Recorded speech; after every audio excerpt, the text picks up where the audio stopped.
Welcome to the Shutdown Stories, episode 17. Nate Stein, I'm here with Grayson Weir, and this is an episode where we might need to start thinking about renaming the show because it feels like the shutdown's coming to a close. The MLB just announced that they're going to play a 60-game season.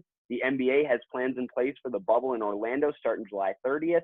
The NFL seems like they're not too worried about how their season's going to go. The only thing they've canceled is the Hall of Fame game, but everybody really seems to be making the right steps to have some sports within the next month.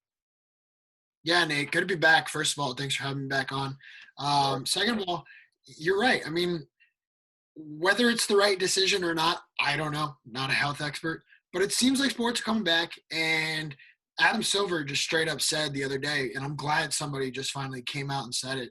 He was like, sports, we're trying to bring basketball back because people need sports.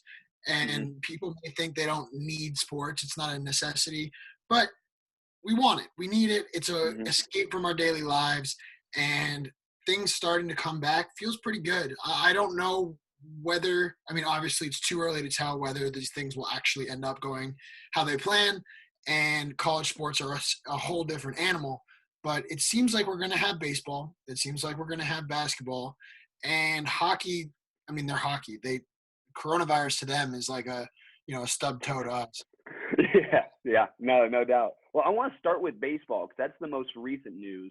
They agreed to a 60-game season, and I was actually listening to the Ryan Russillo podcast yesterday, and he brought up a really interesting point, which is an MLB season that is 102 games shorter than normal.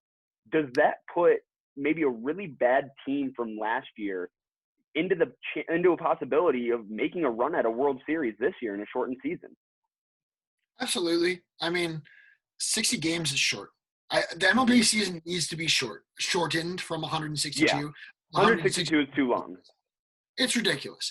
But 60 is short. I mean, no matter how you shake it out, if you look at the Nats last year, I forget how they started, what the exact record was, but the Nationals would not have made the playoffs in a 60-game season last year. Right. They ended up winning the World Series. Now they're opening day against Garrett Cole versus Max Scherzer. It's going to be awesome.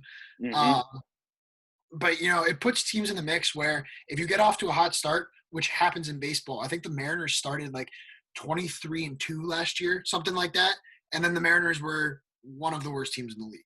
So if you get off to a hot start, there's no spring training. So these guys are just working off of their backyards. I mean, there's a shortened training camp. I think it starts the 1st in home markets. And then opening day is 20 days later. So there's no spring training. There's no time to get your feet back together. It's just full stop to pretty much full go. And some of these guys, I mean, as a Yankees fan, Giancarlo Stanton is not going to be able to just pick it back up. He's one of those guys who he eases into the season, and then come June, July, he starts hitting the ball if he's healthy. He starts hitting the ball again. Some of these players aren't going to be able to just get back into the swing of things. Some of these players may not be prepared for a full workload come July 23rd, and then now it's a 60-game season. So you're playing a lot of double headers. You're, the season's coming together a lot more concise. It's just going to be interesting to see how, who's been prepared, who's been training, been in the gym, who's been pitching, who's been hitting. Yeah, and I love that you brought up the fact that opening day is going to be 20 days after teams return to their home markets, because I had Jacob Candleberry, who's in the Dodgers farm system, on this show, and he even said, yeah, I'm really lucky. I'm at my parents' house in Indiana. We have a barn that I was able to turn into a training facility for himself, and he has a full-size mound. He has all of the facilities and all of the things that he needs to be ready for the season, but that's obviously not going to be the case for everybody. So someone who has that will come into that shortened season, go, okay, I'm ready. I can go full bore for these 60 games. But I think there's going to be a pretty big number of players who are trying to play themselves into shape. And frankly, 60 games is not enough to do that. So this is going to show us more about an off-season baseball workout, preparation for what these players are doing. It's going to show us who actually took the time and stayed on the grind during quarantine and didn't just go, oh, no, there might not be baseball. I'll just chill and wait for more news. Those people are going to struggle, and it is going to make a huge impact, in my opinion. Yeah, and you talk about where it gets really interesting is, the farm system. There's not going to be a minor league season. There just isn't. They've said that there isn't. They said that they're going to try to figure things out. They're going to pay the player, whatever. There's not going to be a minor league season. So Right. it's going to end up being, this 60-man player pool that teams just announced actually yesterday. I think most of them came out with their 60-man or had to even.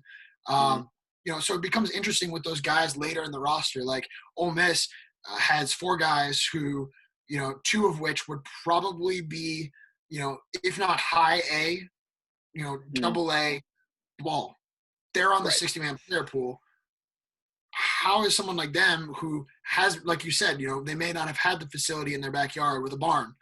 How is Mm-hmm. someone like them, if they get called up all of a sudden, how does that impact it? If the IR with coronavirus, I mean, players are going to test positive. Right. If you Yeah. have 7, 8, 9 guys on this, designated coronavirus IL or whatever they're calling it, and you're getting these players who typically wouldn't see the field until the bigger roster in September when they're just kind of in the locker room on the bench, what have you. Now they're having to step up and fill maybe a doubleheader second base spot. Mm-hmm. That's where it gets really interesting to see these guys who don't have the facilities, they don't have the preparation. Garrett Cole is going to be fine. He's Yeah. rich, he's famous, he's got all the bells and whistles, he's had a full off season in his backyard. Well, not a full off season, but a full training regimen in his Right. backyard. Mike Trout's going to be fine. It's when you get deeper in the roster on teams that aren't very good. Let's take the Mariners, for example. Mm-hmm. Once you start getting into the 30 to 45 range, the late relievers, those extra arms that you need, for just simply, hey, we got to throw you out there. You got to hold on to a 2-run lead, but these guys aren't prepared to hold on to a 2-run lead. That's where it gets interesting for me. And I don't know if you've seen this news. I was looking at MLBTradeRumors.com, and the Nashville Sounds, which is our backyard team right now, they are trying to figure out a way where they can basically put together 2 teams of MLB free agents and play exhibitions in Nashville, downtown. So what I'm curious to see is, one, will the league allow that to happen? Will they allow the Sounds to take in revenue for themselves in a year where we pretty much all agree that there won't be a minor league season?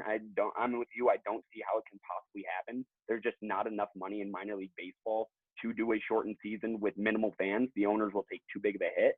But what does that possible free agent league look like? What do those exhibition games look like? If a player, to your point, gets coronavirus and has to go on the special injured list or special DL, whatever they're calling it this year, are those players available to be picked up by anybody? What's that process look like? Yeah, I hope that happens for our sake. I think it'd be fun to go Yeah. hang out and right field of a random. I can't think of any like free agents that are prominent offhand, but Mm-hmm. it'd be fun to watch guys who are right there Yeah, in the league. high level ball players. That's Right, like that's and it'd the be whole fun to point. watch them play. But selfish reasons aside, I think it makes sense. I mean, the 60-man player pool, like I was just saying, you've got these guys who would be in high A, double A ball who aren't prepared to get called up. And if, the Red Sox can go sign somebody from Nashville, get him on a plane, get there overnight, have him ready for the next day, that fills a void that not necessarily is available. It's just interesting to see, like the Yankees last year. I mean, they were playing on basically a AAA roster for the month of Mm-hmm. June and July. For Yeah. the month, like somewhere, a full month in that stretch was basically a AAA roster. Would the Yankees do that again with a 60-man season? Or would they turn to this player pool in Nashville and say, these guys are more prepared. Let's get them up here and get them swinging. But then you have to account for the adjustment period. Those Mm-hmm. guys may be ready in Nashville, but then they're going back to the league. And what do you expect Yeah, from them? instead of seeing those mid-tier free agents, because to your point, there probably aren't that many big names that will be a part of that league, because any big names will be in that 60 player pool for each team. So those guys, it will be major league talent, but it will also be much better major league talent than they're used to. Right. Well, let's move on to the NBA. I mean, news is coming out about them. They have a plan. They actually just last week on Wednesday was the deadline for players to either opt in or opt out of the bubble. And we saw a couple big names. Avery Bradley, I think, was the biggest one who decided to opt out. In his case, I think that makes sense. I'm fairly certain. I heard he has a young son who has respiratory issues. So he obviously doesn't want to take that chance of bringing that into his home. I respect that. I get that. But let's talk about the players that are going to be there. How does that shake everything out? Like, who gets picked up in place of Avery Bradley? I know J.R. Smith was the number one name. How does he make the difference? I mean, Avery Bradley, I'll start with this. I think Avery Bradley is a much better player than J.R. Smith, which is why he was on an NBA roster for the whole season when J.R. Smith hasn't played since 2018. But specifically, he's a much better defender. So when the Lakers go in and have to see a team with a Chris Paul or a Damian Lillard, they don't have Avery Bradley to guard him. Like, Rondo's going to have to be the guy because, frankly, I don't know if J.R. Smith can step up into that role to stop a number one point guard option. He can't. And if we're looking at J.R. Smith in particular, I love J.R. Smith. I loved him when he was on the Knicks. Like, I loved him when he was in Cleveland. You know, the meme with LeBron. Yeah. You know, he is the best. And in that instance, it just becomes, right, how do you replace that level of player with somebody who – there's no player pool like there might be in Nashville with baseball. There's no player pool in the NBA. So when you got these guys that are testing positive, because people are going to test positive, people have tested positive. Buddy Hield was, I think, the first last week to come out and say, like, hey, I've got it. I don't really think it's a good idea for me to go to Orlando. He's still going. The NBA was like, you'll be fine. You know, you have all the proper – they actually have all the proper precautions in place. They do. It does bring up an interesting point, though, because Buddy Hield, he's not quite the superstar, but he's still a pretty big name. I think he's right on that precipice of being one of the guys in the league. So it's an interesting case study seeing how the NBA deals with him actually being diagnosed and still saying, like, oh, no, like, we have the precautions. Come on to Orlando still soon. Like, we want you there. So what happens if a LeBron or a Giannis or a Kawhi or anybody in that top tier gets diagnosed? What does that look like? Is the league going to be willing to give away that name recognition because someone who's not in the traditional high-risk age range is going to be interacting with other people not in the traditional high-risk age range, but like they still have it? What do? The coaches are still there. They're going to be more at risk. Like, they really need to take a strong stance. And I honestly don't love that they're encouraging Hield to play when he currently has the virus. And the Kings are bad. Like, why? And the Kings are bad. Yeah, why that's an entire different point. But yes, great. You know, why have Buddy Hield risk any? I mean, these players have tested positive. Players will continue to test positive. That's the underlying theme here, is that people are going to test positive. It's how you deal with it. And I think we have a lot more questions than we have answers because we haven't seen it in action. And that goes for sports across the board. You know, they have all these plans in place. Great. But what happens when they get there? And, you know, this is what we've been talking about, you know, the last 15 minutes or so, is what happens when. And we don't know because that when hasn't happened yet. But something like Buddy Hield, it's like the Kings are bad. Why are the Kings there in the first place? I mean, because you have to finish the season and playoffs and all that stuff. There is not mathematically eliminated with the 8 games that each team's playing, which I get. But I think that also you can look at some of these teams and go, okay, the Pelicans, they have a very clear chance to make up that ground and catch the Grizzlies for the 8th seed in the West. The Kings, set them up nice. Not so much. Like, yes, I get that they can theoretically do it, but they basically need to go 8-0 and need the Grizzlies to go 1-7 or 2-6 or worse. And it's not going to happen. It's just not. So No, I get it. It's okay. It's fine. I'm excited for basketball. Obviously, I love watching basketball. I'm glad that there's going to be, I think they said the final number of play-in games is going to be 88. So between July 30th and when did they say they were starting the playoffs? Later in September or October. So in that couple month stretch, we have 88 NBA games, and I am pumped. It's going to be awesome. Some of those games are going to be bad. Yeah, but we could turn on the TV at 1:00 in the afternoon, and there's Zion. Like, that's going to be awesome. I mean, even on July 31st, when they're just getting started, we have a quadruple header that day. I don't know about you, but that is all I'm doing on July 31st. That is the only thing. Clear the schedule, 100%. I mean, it's exciting. It's nerve-wracking because all these leagues coming back, and as a college sports, you know, that's what I do. Yep. If these leagues fail, college sports will shut down. Right. So there's a lot of pressure on these guys, and I think the NBA probably has it best in place thus far. If I'm Carmelo Anthony or Zion, maybe not Zion because he's younger. If I'm LeBron, like, do I want to go to Orlando, stay at the Worldwide of Disney in like one of the little themed rooms for 2 months and finish the season? Not really. Do I want a shot at the title? Yes. So Yeah. it's all coming down to these guys want to win, and what's the cost of winning? And I think that's kind of the big question. Where does Yeah. Well, I'm glad you brought up how long the best teams are going to be in Orlando, because 2 NBA teams, whoever makes it to the finals from the East and the West, they will be in quarantine in Orlando for 3 whole months. Yep. And their families won't even be allowed to join them until after the first round.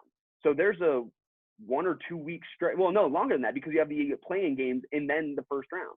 So these are family guys. I mean, take LeBron James, who's probably the most outspoken by his family. You got kids, got his wife. He loves spending time with them. You see it all over their social media. He is frankly a really good father, and it's really fun to see. He's going to have to go without his family for a pretty long time. And yes, the Lakers are going to make it past the first round. So yes, his family will be able to come join him, but he's going to have to deal with telling his wife, like, hey, I need you to be essentially a single mother for this time span. So there's so much more that goes into this besides basketball and the virus. And it's really interesting to see how intensely the players are taking it and how they're looking and going, like, I am willing to give up this family time for this opportunity at the title. And to your point, that's what it comes down to. Do they want to win more than they're scared of risking getting the virus? Absolutely. And I said it before, but Adam Silver said, we need sports. Sports in this case, it's bigger than sports is life at this point, and life is sports for especially those athletes that are there. And someone like Rudy Gobert came out yesterday and he said, he still has not recovered from coronavirus. He is ultimately the reason that sports were shut down in the first place, and kind of the world even shut down in the first place. Yeah. For the better, for the worse, not my place to say, but he ultimately was that kind of breaking point for sports and the world, was Rudy Gobert walking onto that court. And it's now almost 4 months later, and he still hasn't fully recovered. So it comes down to life, sports, life, what's the cost of winning. Yeah. Well, let's move on to football, because just yesterday, pretty big news out of Foxborough, Massachusetts. Cam Newton's a Patriot. And as a Patriots fan, I'm excited. I'm a little nervous because I've seen him the past 2 years when he wasn't healthy. I hope he's healthy, because if he's healthy, you just replace the former NFL MVP in Tom Brady with another former NFL MVP in Cam Newton, the first team in league history to do that. It's a really massive question mark, though, because he did come out in both 2018 and 19 and say, hey, like, I was hurt. I feel better now. But then his shoulder flared up in 2018, and then he had his foot surgery from that Liz Frank fracture in 2019. So in that Liz Frank fracture, it's not an easy injury to come back from. We've seen that exact injury change a lot of really spectacular athletes' career for the worse. Well, how do you see this playing out? I think it's brilliant by the Patriots, first of all. I mean, Mina Kimes said it on March 28th. She said, the Patriots are going to sign Cam Newton to a team-friendly deal. He's going to replace Brady. And I'm going to go so far as to say, the team let Tom Brady go and are actually upgrading at the position if Cam Newton is healthy. Tom Brady is a great player. Don't get me wrong. We've seen what Tom Brady is. Yeah. He is the greatest of all time. But we've seen in the last 2 years, it's dinks, it's dunks. His deep ball is not quite as there as much as it used to be. He's not as accurate. Cam Newton now brings a new toy to Belichick, but really to Josh McDaniels. And if you look at 2017, I believe, when Jacoby Brissett was stepping in for, I think he stepped in for 3 games, maybe just 2. Yeah, maybe it was 2 games. They split it was either 1 or 2, because that was the 4-game suspension for Brady from Deflategate, and they split time between Brissett and Garoppolo to see what they had in each of those quarterbacks. Right. And Brissett looked really good in Josh McDaniels' offense. And it was different. The Patriots don't run the pistol with Tom Brady. They ran the pistol with Jacoby Brissett. So now you have Cam Newton, who, if healthy, was the best quarterback in the league in whatever year he won that MVP. He was the best quarterback in the league. He's a dual threat guy. He runs, he throws. The big issue is health. But for the Patriots, why not take that leap of faith, grab Cam Newton? If it pays off, great. If come week 3, his shoulder's not there, his foot's not there, his head's not there because we've seen last year, he basically sat out for mental health, which good on him. If your head's Yeah, not there, it's great. You have take to be care able of to your make that mental, decision. take care of your chicken, per Marshawn Lynch. But he's so good. I mean, Cam Newton is so good when he's healthy, and then now he's going to be able to run an option offense on a team that we've seen run a fairly stagnant. Tom Brady can't move, other than left and right, or he can't move left and right. He can move forward and back, and that's kind of it. Doesn't move in the pocket. Now Josh McDaniels gets to say, "This will be fun." Let's let the horses out. So the one thing that I really can't get over, though, is why did 31 other teams pass on him, saying as like, yes, he was hurt, but everybody's come out and said he's done his physical. He looks good. He's been playing basketball with Odell Beckham Jr. and Quavo Huncho. Like, he looks fine in those videos. And granted, it's a pickup game. It's very different from an NFL football game. But if everybody says he's healthy, how come the Patriots were the only team that went after him, and how come they were able to get him on a deal that is going to cost them a maximum of $7.5 million, which is frankly absurd considering how much money backup quarterbacks are making for Oakland with Marcus Mariota. Carolina's got Teddy Bridgewater. He's going to be the starter now, obviously, with Cam gone.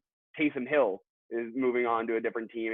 He's making more money than that. All of these guys who are not really day one starters necessarily are making more money than Cam Newton, a former NFL MVP. Why? I can't figure it out. I can't wrap my head around it either. I don't know if it's just – a lot of teams simply just didn't need a quarterback this year, and if they did, they went and drafted one. So there were only – I can't come up with – the Dolphins, the teams that drafted Herbert, the Chargers, the Colts, for example, needed a quarterback. They went and got Rivers. So there were not that many teams that needed a quarterback, but why Cam Newton wasn't number 1, number 2, number 3 even on that list of free agents or guys to look at blows my mind. I don't know if Jameis Winston got a job before Cam Newton. Jameis Winston of the 30-30 club. Cam Newton's never thrown more than 17 interceptions in a season. Mm-hmm. And to Winston's credit, he was willing to play anywhere. Cam wasn't willing to play unless he was going to get a legitimate shot at the starting job. So that's definitely part of it. Cam came out and said, I'd rather not sign to be a backup somewhere. I'd rather sit and wait for a starter to get hurt. But why Nick Foles, Cam Newton? I'm taking Cam Newton. Yeah. Especially when they both have health issues. So the Bears go get Nick Foles. Why? Nick Foles. I think that's more of an indictment of the Bears than anything on Cam Newton. That is the team that traded up to draft Mitchell Trubisky ahead of Patrick Mahomes. So that is true. Take that with a grain of salt. I don't know if that's the best example, but I do agree with the idea behind it where it's two guys. And granted, Nick Foles did have slightly more success in the playoffs. He was able to win a Super Bowl where Cam Newton wasn't. But are we really taking that one game over an entire body of work in an MVP season? And then on top of that, the Patriots' brilliant move yesterday to sign Cam Newton right before the Sunday night news drop of the, first of all, why are they filming the Bengals-Browns sidelines? Yeah, you can't learn any from that garbage game. You're learning nothing. Like, come on, really? But obviously the punishment is because you'd assume there's a history of it. But they lose now the third-round draft pick next year. If Cam Newton walks away after this season from New England and the Patriots falls in that third-round range, right? They get a third-round compensatory, whatever the word is, pick back. Yeah. Thank you. It's genius. So it's like just freaking they're playing chess while everybody else is playing checkers. It's not only chess versus checkers. There are honestly moments where I feel like Bill Belichick is playing interdimensional 3D chess in space while everybody else is playing checkers with their thumbs in their mouth like, well, we'll see where this goes. Absolutely. It's insane. As a Patriots fan, it's great for you. But as the rest of the world, it is annoying. But that being said, I would much rather watch the Patriots with Cam Newton than I would with Jared Stidham. I never understood the Stidham hype. I watched him in college for pretty much his entire career, but at Auburn, I saw him for 2 years, a year, really fully healthy. He was bad. But now if Cam Newton doesn't work out, you just go back to the guy that they're apparently so hyped on to begin with. Or if Cam Newton really doesn't work out and the Patriots end up in the lottery area of that draft, there are good quarterbacks next year. You have Trevor Lawrence and Justin Fields who are both going to be coming out And granted, they'll probably go 1-2 depending on how all of the quarterback moves from this offseason play out. But if the Mhm. Patriots are bad, they're still sitting pretty. Yeah, So, it's. I mean, Belichick's one of the best, if not the best, football mind in the game when it comes to he runs. Yes, give credit to the general manager, give credit to the back room, give credit to all that. But Belichick's out there moving the pieces. I mean, he's the one who's calling the shots. He says, "Hey, let's go get Cam." I don't know why they waited so long. I don't know if it was to get that team-friendly deal or what the situation was there. If Cam was hesitant, I don't know what the deal was, why they waited so long. But the fact that Belichick went and got Cam Newton is brilliant, and it will be mhm. very fun to watch, whether you're a Patriots fan or a Patriots hater. Right. Well, Grayson, I don't know if you got anything else that you want to hit. We've gone a little long, but honestly, I'm having a blast, so I'm down to keep it going. If you have any other topics that are in your head, what you No, got? I mean, it's just like we've said this whole podcast. It's a matter of sports are back slowly but Mm-hmm. surely. I've been watching so much English Premier League and Bundesliga and stuff because Yep. I'm just deprived. Christian Pulisic out there scoring 2 goals in his first 2 starts back from injury. It's been glorious to have sports back. I mean, last weekend the golf tournament, DJ goes out and is crushing the ball. Mm-hmm. DeChambeau's crushing the ball. There's horse racing. Things are slowly starting to come back. Whether for better or for worse, I don't know. I really am not in a position to say, and I will continue to say that I am not smart enough to decide if college sports should come back, and I will not be. But Lord, do I hope they do. Um, it's just a matter of sitting and waiting and seeing what happens when all these plans come together. The plans sound great. How do Mm-hmm. they look? Yeah. Hey, I think that is where everyone's at. I think that's a great way to finish this off, and that's a great final thought to have people think about this after they hopefully watch all 30 minutes of us babbling about different sports. But They will. if you are watching this whole 30 minutes, I'd like to transition this show into more semi-longer form conversations just about sports. Obviously, with the shutdown hopefully ending across the board, we'll have more sports to talk about. But you fans at home, please reach out to me on whatever platform you see this on. If you want to hear me talk about something specifically or talk with someone specifically within reason. I mean, I don't think I can get Cam Newton on this show. I might be surprised by that, but no, there's no chance. But seriously, give topics. I want to keep this rolling, even though the shutdown's hopefully ending. And thank you for watching episode 17 of the Shutdown Stories, Grayson. Thanks for coming on as always, my man. It's been a pleasure.